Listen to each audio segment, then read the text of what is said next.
ಆಚಿ chilli powder. ಸಖತ್ ಖಾರ ಬಣ್ಣ ಮತ್ತು ರುಚಿ ಆಚಿ ಚಿಲ್ಲಿ ಪೌಡರ್. ಇವತ್ತು ನಾಡಿನಾದ್ಯಂತ ಮಕರ ಸಂಕ್ರಾಂತಿಯ ಸಂಭ್ರಮ ಮನೆ ಮಾಡಿದೆ. ಸಂಕ್ರಾಂತಿ ಎಂದ ಕೂಡಲೇ ಕರ್ನಾಟಕದ ಜನರಿಗೆ ನೆನಪಾಗುವುದು ಗವಿ ಗಂಗಾಧರೇಶ್ವರ ಸನ್ನಿಧಾನದಲ್ಲಿ ನಡೆಯುವ ಚಮತ್ಕಾರದ ಬಗ್ಗೆ, ವಿಸ್ಮಯದ ಬಗ್ಗೆ. ಯುಗ ಯುಗಗಳಿಂದ ಈ ದೇವಸ್ಥಾನ ಸೂರ್ಯ ರಶ್ಮಿ ಮತ್ತು ಶಿವನ ಮುಖಾಮುಖಿಯೇ ಸಾಕ್ಷಿ ಆಗ್ತಾ ಬರ್ತಾ ಇದೆ. ಗುಹಾಂತರ ಗುಡಿಯಲ್ಲಿ ವಾರ್ಷಿಕ ವಿಸ್ಮಯ ನಡೆಯುತ್ತೆ. ಇವತ್ತು ಸಂಜೆ ಗವಿ ಗಂಗಾಧರೇಶ್ವರನಿಗೆ ಸೂರ್ಯನ ನಮಸ್ಕಾರ ಆಗುತ್ತೆ. 2 ನಿಮಿಷಗಳ ಕಾಲ ಭಾಸ್ಕರನಿಂದ ಈಶ್ವರನಿಗೆ ಪೂಜೆ ಆಗುತ್ತೆ. ಆ ಮೂಲಕ ಉತ್ತರಾಯಣದ ಪುಣ್ಯ ಕಾಲ ಶುರುವಾಗುತ್ತೆ ಅನ್ನೋ ನಂಬಿಕೆ, ಧಾರ್ಮಿಕ ನಂಬಿಕೆಗಳನ್ನು ನಂಬೋರಿಗಿದೆ. ನಮ್ಮದೇ ಇರೋರಿಗೆ ಏನು ಮಾಡೋಕ್ಕಾಗಲ್ಲ, ಕತ್ತೆ ಬಾಲ ಕುದುರೆ ಜುಟ್ಟು ಏನೂ ಇಲ್ಲ ಲಾಸು. ನಂಬೋರಿಗೆ ಇದೊಂದು ಚಮತ್ಕಾರ, ವಿಸ್ಮಯ. ನಾನು ಹೇಳಿದ್ನಲ್ಲ, ಯುಗ ಯುಗ ಅಂದಾಜೊಂದು 20,000 ವರ್ಷಗಳ ಒಂದು ಪುರಾತನ ಐತಿಹ್ಯ ಇದೆ ಈ ಜಾಗಕ್ಕೆ. ಅಂತಿಂಥ ಜಾಗ ಅಲ್ಲ ಇದು. ನಮ್ಮ ಭಾರತದಲ್ಲಿರುವಂತಹ ಗುಹಾಂತರ ದೇವಾಲಯಗಳಲ್ಲಿ ಗವಿ ಗಂಗಾಧರೇಶ್ವರನಿಗೆ ಪ್ರಧಾನ ಸ್ಥಾನ. ಈ ಥರ ಡೈರೆಕ್ಟಾಗಿ ಸೂರ್ಯರಶ್ಮಿ ಒಂದು ಶಿವನ ಆಲಯಕ್ಕೆ ಅಥವಾ ದೇವಸ್ಥಾನದ ಒಳಗೆ ಹಿಂಗೆ ಬಂದು ಹೋಗೋದು ಒಂದು ಕೊನಾರ್ಕಿನ ಒಂದು ದೇವಸ್ಥಾನ. ಇತ್ತೀಚೆಗೆ ನಿರ್ಮಾಣ ಆದಂತಹ ಅಯೋಧ್ಯೆ ದೇವಸ್ಥಾನ, ಇಲ್ಲಿ ಗವಿ ಗಂಗಾಧರೇಶ್ವರ ದೇವಸ್ಥಾನ. ಆಗಿನ ಕಾಲದ ವಾಸ್ತುಶಿಲ್ಪ ನಾವಿಲ್ಲಿ ಗಮನಿಸಬೇಕಾಗತ್ತೆ. ಇನ್ನು ಈ ಎಲ್ಲ ವಿಚಾರದ ಬಗ್ಗೆ ಮಾತನಾಡೋದಕ್ಕೆ ದೇಗುಲದ ಪ್ರಧಾನ ಅರ್ಚಕರಾಗಿರುವಂತಹ ಸೋಮಸುಂದರ್ ದೀಕ್ಷಿತ್ ಗುರುಜಿ ಇದ್ದಾರೆ. ಗುರುಜಿ, ಕಾರ್ಯಕ್ರಮಕ್ಕೆ ಸ್ವಾಗತ. ಸಂಕ್ರಾಂತಿ ಹಬ್ಬದ ಶುಭಾಶಯಗಳು ತಮಗೆ. ಶುಭಾಶಯಗಳು. ಎಲ್ಲ ಭಕ್ತರಿಗೂ ಆ ಶುಭಾಶಯಗಳು ವಿಶೇಷವಾಗಿ ಸಿಗಲಿ. ಗುರುಜಿ, ಗವಿ ಗಂಗಾಧರೇಶ್ವರ ದೇವಸ್ಥಾನದ ಸೂರ್ಯ ಮಜ್ಜನವನ್ನು ನೋಡೋದಕ್ಕೆ ಭಕ್ತ ವಲಯ ಕಾತರದಿಂದ ಕಾಯ್ತಾ ಇದೆ. ಮೊದಲಿಗೆ ಸೂರ್ಯ ಮಜ್ಜನದ ಸಮಯ, ಪಂಚಾಂಗ ಏನು ಹೇಳುತ್ತೆ ಅನ್ನೋದನ್ನ ವಿವರಿಸಿ. ಇದು ಸಾಮಾನ್ಯವಾಗಿ ನಮ್ಮ ಗವಿ ಗಂಗಾಧರೇಶ್ವರ ದೇವಸ್ಥಾನಕ್ಕೆ ಅನಾದಿ ಕಾಲದಿಂದಲೂ ಸೂರ್ಯ ಪೂಜೆ ಅನ್ನೋ ಒಂದು ವಿಶೇಷವಾದ ಕಾರ್ಯಕ್ರಮ ನಡೀತಾ ಬಂದಿದೆ. ಸ್ವಾಮಿ ಭಗವಂತ ಸೂರ್ಯದೇವ 6 ತಿಂಗಳ ಕಾಲ ದಕ್ಷಿಣಾಯನವನ್ನು ಮುಗಿಸಿ ಉತ್ತರಾಯಣವನ್ನು ಪ್ರವೇಶ ಮಾಡೋ ಶುಭ ದಿನವೇ ಇಂದು. 6 ತಿಂಗಳ ದಕ್ಷಿಣಾಯನದಲ್ಲಿ ಎಲ್ಲ ಭಕ್ತರ ಯಜ್ಞ, ಯಾಗ, ತಪ, ಹೋಮ ಇಂಥ ವಿಶೇಷವಾದ ಕಾರ್ಯಕ್ರಮಗಳಲ್ಲಿ ತಾವೇನು ಪುಣ್ಯ ಭಾಗವನ್ನು ಸಂಪಾದನೆ ಮಾಡಿ ಇಟ್ಟಿದ್ದಾರೆ, ಆ ಪುಣ್ಯ ಭಾಗವನ್ನೆಲ್ಲ ಶಿವನಿಗೆ ಅರ್ಪಣೆ ಮಾಡಿ ಉತ್ತರಾಯಣಕ್ಕೆ ಪ್ರವೇಶ ಆದ ತಕ್ಷಣ ಆ ಫಲಗಳನ್ನು ಕೊಡಲಿಕ್ಕೆ ಸ್ವಾಮಿಯಲ್ಲಿ ಪ್ರಾರ್ಥನೆ ಮಾಡೋಕ್ಕೋಸ್ಕರ 130 ಅಡಿ ಒಳಗಡೆ ಇರೋ ಗವಿ ಒಳಗೆ ಗಂಗಾಧರೇಶ್ವರನ ಸೇವೆ ಮಾಡಿ ಬರುವಂಥ ವೈಶಿಷ್ಟ್ಯತೆ ಇವತ್ತು ನಮ್ಮ ದೇವಸ್ಥಾನದಲ್ಲಿ ನಡೆಯುತ್ತೆ. ಶಿವ ಅಭಿಷೇಕ ಪ್ರಿಯ, ಸೊ ವಿಶೇಷ ಪೂಜೆಯ ಸಂದರ್ಭ ಕೂಡ ಇರುತ್ತೆ. ಯಾವ ರೀತಿ ಅಭಿಷೇಕಗಳನ್ನು ನೆರವೇರಿಸಲಾಗುತ್ತೆ ಗುರುಜಿ? ಈಗ ಸಾಮಾನ್ಯವಾಗಿ 1 ತಿಂಗಳ ಕಾಲದಿಂದ ಡಿಸೆಂಬರ್ 16ನೇ ತಾರೀಕಿಂದ ಈ ಜನವರಿ 15ನೇ ತಾರೀಕುವರೆಗೂ ವಿಶೇಷವಾಗಿ ಧನುರ್ಮಾಸದ ಪೂಜೆ ಅಂತ ಒಂದು ವಿಶೇಷ ಪೂಜೆ ಇರುತ್ತೆ.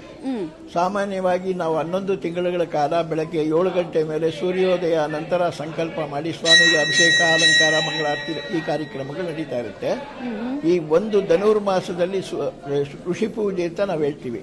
ಸೂರ್ಯೋದಯಕ್ಕೆ ಮುಂಚೆ ಸ್ವಾಮಿಗೆ ಅಭಿಷೇಕ, ಅಲಂಕಾರ, ಧೂಪ, ದೀಪ, ನೈವೇದ್ಯ, ಮಹಾಮಂಗಳಾರತಿ ಎಲ್ಲ 6 ಗಂಟೆ ಒಳಗಡೆ ನಾವು ಮುಗಿಸ್ಬಿಡುವಂಥ ವೈಶಿಷ್ಟ್ಯತೆ ಈ ಒಂದು ಮಾಸದಲ್ಲಿ ನಡೆಯುತ್ತೆ. ಅದೇ ರೀತಿಯಾಗಿ ಇವತ್ತು ಧನುರ್ಮಾಸದ ಕಡೆ ದಿನ ಆಗಿರೋದ್ರಿಂದ ಸ್ವಾಮಿಗೆ ಬೆಳಗ್ಗೆ 5 ಗಂಟೆಯಿಂದ ನಾವು ವಿಶೇಷವಾಗಿ ಅಲಂಕಾರ ಎಲ್ಲ ಮಾಡಿ ಅಭಿಷೇಕ, ಅಲಂಕಾರ, ಪೂಜಾದಿಗಳೆಲ್ಲ ನಡೆದ ನಂತರ ಈಗ ಎಲ್ಲ ಭಕ್ತರಿಗಳಿಗೂ ಸುಗಮವಾದ ದರ್ಶನದ ವ್ಯವಸ್ಥೆಯನ್ನು ನಾವು ನಡೆಸ್ತಾ ಇದ್ದೀವಿ. ಈ ದರ್ಶನದ ಪೂಜೆ 1 ಗಂಟೆವರೆಗೂ ನಡೀತಾ ಬರುತ್ತೆ. 1 ಗಂಟೆಯ ನಂತರ ನಾವು ದೇವಸ್ಥಾನವನ್ನು ಶುದ್ಧಿ ಮಾಡಿ ಆ ಸೂರ್ಯನ ಆಗಮನಕ್ಕೋಸ್ಕರ ಕಾಯ್ತಾ ಇರ್ತೀವಿ. 4:35 ನಿಮಿಷದಿಂದ ನಾವು ಸೂರ್ಯ ದೇವಸ್ಥಾನದ ಪ್ರಾಂಗಣದೊಳಗೆ ಪ್ರವೇಶ ಮಾಡಿ 5 ಗಂಟೆ 2 ನಿಮಿಷಕ್ಕೆ ಸೂರ್ಯ ಸ್ವಾಮಿಯನ್ನು ಪೂಜೆ ಮಾಡೋ ವಿಶೇಷ ಕಾರ್ಯಕ್ರಮವನ್ನು ನಾವು ಇವತ್ತಿನ ದಿನ ಅಳವಡಿಸ್ಕೊಂಡಿದ್ದೀವಿ. ಆ ಭಗವಂತನ ಅನುಗ್ರಹದಿಂದ ಸೂರ್ಯ ಪೂಜೆಯನ್ನು ಎಲ್ಲ ಭಕ್ತರು ವೀಕ್ಷಣೆ ಮಾಡುವಂಥ ಒಂದು ವಿಶೇಷ ಕಾರ್ಯಕ್ರಮವನ್ನು ತಮ್ಮ ಮಾಧ್ಯಮದವರು ಕೂಡ ಇದೊಂದು ವಿಶೇಷವಾಗಿ ಅಳವಡಿಸಿ ಎಲ್ಲರಿಗೂ ದರ್ಶನದ ಭಾಗ್ಯವನ್ನು ತಾವು ಕೊಡ್ತಾ ಇದ್ದೀರಾ. ಇವತ್ತು ಆ ಸ್ವಾಮಿ ಸೂರ್ಯ ಪೂಜೆಯನ್ನು ಎಲ್ಲರೂ ಕಣ್ತುಂಬಿಕೊಂಡು ತದನಂತರ ಸ್ವಾಮಿಗೆ ವಿಶೇಷವಾಗಿ ದರ್ಶನಾದಿಗಳನ್ನು ಮಾಡಿಕೊಂಡು ಆ ಸ್ವಾಮಿಯ ತೀರ್ಥ ಪ್ರಸಾದವನ್ನು ಸ್ವೀಕರಿಸಲಿ ಅಂತೇಳಿ ಇವತ್ತು ನಾವು ವಿಶೇಷವಾಗಿ ಸ್ವಾಮಿಯಲ್ಲಿ ಪ್ರಾರ್ಥನೆ ಮಾಡಿದ್ದೀವಿ. ಗುರುಗಳೇ, ಸಾಮಾನ್ಯವಾಗಿ ಈಗ ಎಷ್ಟು ನಿಮಿಷಗಳ ಕಾಲ ಆದಿತ್ಯ ದೇವ ಸೂರ್ಯ ಶಿವನಿಗೆ ಪೂಜೆ ಮಾಡ್ತಾನೆ ಅನ್ನೋದು ಕೂಡ ತುಂಬ ಇಂಪಾರ್ಟೆಂಟ್ ಆಗುತ್ತೆ. ಸೊ 2 ನಿಮಿಷ ಅಂತ ಈ ಸಲ ಅಂದಾಜಿದೆ ಅಲ್ಲ, ಈ ನಿಮಿಷಗಳಿಗೆ ಎಷ್ಟು ಮಹತ್ವವನ್ನು ಪ್ರಕೃತಿಯ ಮೇಲೆ, ಪ್ರಕೃತಿಯಲ್ಲಾಗುವಂತಹ ಬೆಳವಣಿಗೆಗಳ ಮೇಲೆ ಇಟ್ಟಿರುತ್ತೆ ಅಂತ? ಇದು ಖಂಡಿತವಾಗ್ಲೂ, ಯಾಕೆಂದರೆ ಈ ವಿಷಯದಲ್ಲಿ ಸೂರ್ಯ ಒಂದೇ ಕಡೆ ನಿಂತ್ಕೊಳ್ಳೋಕೆ ಸಾಧ್ಯ ಇಲ್ಲ. ಹೌದು. ಯಾಕೆಂದರೆ 24 ಗಂಟೆಗಳ ಕಾಲನೂ ಸೂರ್ಯ ಭಗವಂತ ಓಡಾಡ್ತಾ ಇರೋದು ವೈಶಿಷ್ಟ್ಯತೆ ಇದೆ.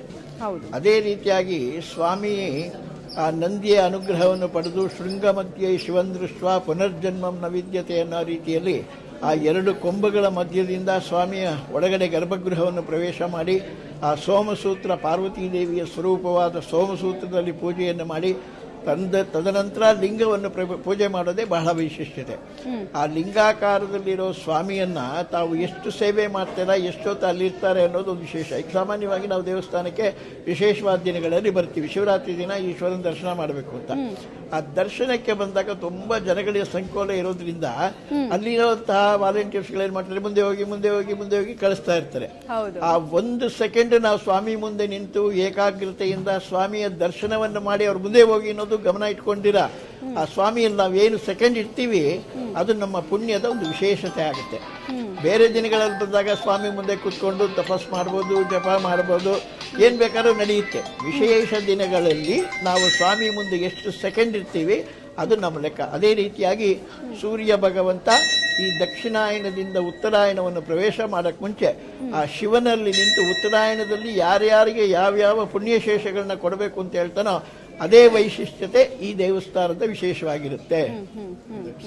ಗುರುಜಿ, ಒಳಿತು ಕೆಡುಕುಗಳ ಫಲಾಫಲ ಯಾವ ರೀತಿ ಇದೆ ಈ ವರ್ಷ? ಹೋದ ವರ್ಷ ಅಂತೂ ವಿಪರೀತ ಸಂಕಷ್ಟಗಳನ್ನು ಸಾರ್ವಜನಿಕರು ನೋಡಿದ್ರು. ವರ್ಷಾರಂಭದ ಮೊದಲ ಹಬ್ಬದಂದು ಈ ವಿಚಾರದ ಬಗ್ಗೆ ಬೆಳಕು ಚೆಲ್ಲೋದಾದ್ರೆ? ಈಗ ಸಾಮಾನ್ಯವಾಗಿ ಸ್ವಾಮಿ ಬಂದು ಸೂರ್ಯನ ಪೂಜೆಯ ನಂತರವೇ ನಾವು ವಿಶೇಷವನ್ನು ಹೇಳಕ್ಕಾಗುತ್ತೆ. ಈಗ ಸಾಮಾನ್ಯವಾಗಿ ನಿಮ್ಮ ಮಾಧ್ಯಮದಲ್ಲಿ ಜನವರಿ 1ನೇ ತಾರೀಕು ಒಂದು ವಿಶೇಷವಾದ ಜಾತಕ ವಿಷಯ, ಈ ಸಂಕ್ರಾಂತಿ ಈ ಹಬ್ಬದ ದಿನ ಒಂದು ವಿಶೇಷವಾದ ಜಾತಕದ ವಿಷಯ, ಇದೆಲ್ಲ ಬರೋದಿಲ್ಲ. ಯಾಕೆಂದ್ರೆ ನಮಗೆ ಯುಗಾದಿ ಹಬ್ಬ ಅನ್ನೋದು ನಮಗೆ ಹೊಸ ವರ್ಷ. ಈ ಜನವರಿ 1 ನಮ್ಗೆ ಹೊಸ ವರ್ಷವಲ್ಲ, ಅದು ಕ್ಯಾಲೆಂಡರ್ ವರ್ಷ. ಯುಗಾದಿ ಹಬ್ಬದ ದಿನ ನಾವು ಯಾವ್ಯಾವ ಗ್ರಹಗಳು ಯಾವ್ಯಾವ ಜಾಗದಲ್ಲಿ ಕೂತ್ಕೊಂಡು ಅವ್ರು ಏನೇನು ಮಾಡ್ತಾರೆ ಕರ್ಮಗಳು ಅನ್ನೋ ವಿಶೇಷ ಇರುತ್ತೆ. ಈಗ ರಾಜ ಯಾರಾಗಿದ್ದಾರೆ, ಮಂತ್ರಿ ಯಾರಾಗಿದ್ದಾರೆ, ಸೇನಾಧಿಪತಿ ಯಾರಾಗಿದ್ದಾರೆ, ಧಾನ್ಯಾಧಿಪತಿ ಯಾರಾಗಿದ್ದಾರೆ, ಈಗ ಒಂದೊಂದು ಗ್ರಹಗಳಿಗೆ ಒಂದೊಂದು ಜಾಗವನ್ನು ನಿರ್ಮಾಣ ಮಾಡುತ್ತೆ ಆ ಸ್ವಾಮಿ. ಅಂತಹ ವೈಶಿಷ್ಟ್ಯತೆಯನ್ನು ಯುಗಾದಿ ಹಬ್ಬದ ದಿನ ನಾವು ನೋಡಿ ಹೇಳಲಿಕ್ಕೆ ಸಾಧ್ಯ ಆಗುತ್ತೆ. ಈ ಸಂಕ್ರಾಂತಿಯ ದಿನ ದಕ್ಷಿಣ ಪಥದಿಂದ ಉತ್ತರ ಪಥಕ್ಕೆ ಹೋಗುವಂತ ಸೂರ್ಯ ಎಷ್ಟು ಪೂಜೆ ಮಾಡಿದ್ದಾನೆ ಅಂದ್ರೆ ತುಂಬಾ ವಿಶೇಷವಾಗಿರುವಾಗ ಸ್ವಾಮಿ ಹತ್ರ ಬಹಳ ಹೊತ್ತು ನಿಂತು ಪೂಜೆ ಮಾಡಿರ್ತಾನೆ. ಅಂತಹ ಪೂಜೆಯಲ್ಲಿ ಎಷ್ಟು ಕಾಲಗಳ ಕಾಲ ಸ್ವಾಮಿ ಹತ್ರ ಸೂರ್ಯದೇವ ಇದ್ದ ಅನ್ನೋದ್ರ ಮೇಲೆ ಸಾಯಂಕಾಲ ನಾವು ಅದ್ರ ಬಗ್ಗೆ ವಿಶ್ಲೇಷಣೆಯನ್ನು ಕೊಡ್ಲಿಕ್ಕೆ ಚೆನ್ನಾಗಿರುತ್ತೆ. ಗುರುಗಳೇ, ಬಹಳ ಪ್ರಮುಖವಾಗಿ ನಾವು ಈ ದೇವಸ್ಥಾನದ ಐತಿಹ್ಯದ ಬಗ್ಗೆ ಮಾತಾಡಬೇಕು. ಯುಗಗಳ ಐತಿಹ್ಯ ಇದೆ. ಮತ್ತು ಈಗ ನಮಗೆಲ್ಲ ಸೈನ್ಸು, ಕ್ವಾಂಟಮ್ ಫಿಸಿಕ್ಸು, ಟ್ರಿಗ್ನಾಮೆಟ್ರಿ ಎಲ್ಲ ನೋಡ್ತಾ ಇದ್ದೀವಿ. ಆಗಲೇ ಈ ದೇವಸ್ಥಾನದ ವಾಸ್ತುಶಿಲ್ಪ ಎಷ್ಟು ಅದ್ಭುತವಾಗಿತ್ತು ಅಂತ. ಸೂರ್ಯರಶ್ಮಿ ಡೈರೆಕ್ಟಾಗಿ ಶಿವನ ಪಾದಕ್ಕೆ ಬರೋದು, ಈ ದೇವಸ್ಥಾನದ ಐತಿಹ್ಯದ ಬಗ್ಗೆ ಹೇಳಿ. ಇದು ಬಂದು ಪುರಾಣ ಕಾಲದಲ್ಲಿ ನಮಗೆ ಗೌತಮರು ಭಾರದ್ವಾಜರು ಪೂಜೆ ಮಾಡಿ ಸ್ಥಳ ಅಂತ ನಾವು ಹೇಳ್ತೀವಿ. ಸಾಮಾನ್ಯವಾಗಿ ಋಷಿಗಳೆಲ್ಲರೂ ತ್ರಿಕಾಲ ಪೂಜೆಯನ್ನು 3 ಕಡೆ ಮಾಡ್ತಾ ಇರ್ತಾರೆ ಅಂತ ಒಂದು ಶಾಸ್ತ್ರ ಇದೆ. ಪ್ರಾತರಾಂತು ವಾರಣಾಸ್ಯಾಂ ಮಾಧ್ಯಾಹ್ನೇ ಗಂಗಾಧರ ಸಂಧ್ಯಾ ಶಿವಗಂಗಾತು ತ್ರಿಕಾಲ ಪೂಜೆ ಮುಚ್ಚತೆ ಅಂತ ಒಂದು ಶಾಸ್ತ್ರ ಇದೆ. ಈ ಋಷಿ ಮುನಿವರಿಗಳೆಲ್ಲ ತಮ್ಮ ಪೂಜೆ ಕಾಲವನ್ನು 3 ಭಾಗಗಳಾಗಿ ವಿಂಗಡಿಸ್ಕೊಳ್ತಾ ಇದ್ರು ಅಂತೇಳಿ. ಪ್ರಾತರ ಅಂತೂ ವಾರಣಾಸ್ಯಾಂ, ಆ ನದಿ ತಟಾಕದಲ್ಲಿರೋ ವಿಶ್ವನಾಥನನ್ನ ಪ್ರಾತಃ ಕಾಲ ಪೂಜೆ ಮಾಡ್ತಾ ಇದ್ರು. ಮಾಧ್ಯಾಹ್ನೇತು ಗಂಗಾಧರ, ಆ ಮಾಧ್ಯಾಹ್ನಿಕ ಪೂಜೆಯನ್ನು ಗವಿಯಲ್ಲಿರುವ ಗಂಗಾಧರೇಶ್ವರನಿಗೆ ಪೂಜೆ ಮಾಡ್ತಾ ಇದ್ರು. ಸಂಧ್ಯೇತು ಶಿವಗಂಗಾ, ಸಂಧ್ಯಾ ಕಾಲದಲ್ಲಿ ಪರ್ವತ ಶ್ರೇಣಿಯಲ್ಲಿರುವಂತಹ ಶಿವಗಂಗೆಯಲ್ಲಿ ಗಂಗಾಧರನ ಪೂಜೆ ಮಾಡ್ತಾ ಇದ್ರು. ಆ ರೀತಿಯಾಗಿ ತ್ರಿಕಾಲ ಪೂಜೆಯನ್ನು ವಿಶೇಷವಾಗಿ ಮಾಡಿ ಗೌತಮರು ಭಾರದ್ವಾಜರು ಪೂಜೆ ಮಾಡಿದ ವಿಶೇಷ ಅಂದರೆ ತ್ರೇತಾಯುಗ.